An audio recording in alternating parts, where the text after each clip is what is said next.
संगवारी हो आज हमन पीटा थन राहेर और देखा मोर गोपू बेटा मोर मदद करत है राहेर पीटे में है ना गोपू। मैं कुछ बुता कमाए ला बैठो ना तो हमर बेटा हगवा के बैठ जाते मोर संग बुता करे। मोर अम्मी अकेला कमावत है के और वे एक झंग अपन दादा के चमची एक पापा कमाथे तबे कमाथे मैं कमाता देखा सब। अच्छा और 20 रुपया मांगा तेन काहे मैं कैसे नहीं कमाऊँ बता तू।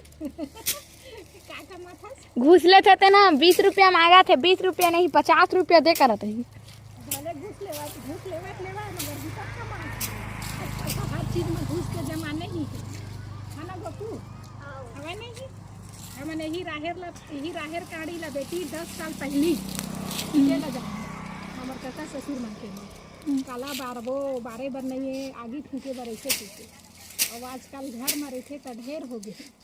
कहीं मैं अपन जिंदगी में बहुत कुछ काम बुता करे हूँ संगवारी हो ये राहेर घलोक ला पीटल गए हूँ दूसर के में पीट के लावा एक बोझा 2 बोझा ऐसे कर करके अब घरे में हो गए तो पिटाची नहीं आने समय साथ में सबके मन में मतलब जांगर में ढेर आ जाते तो सही बात है ना।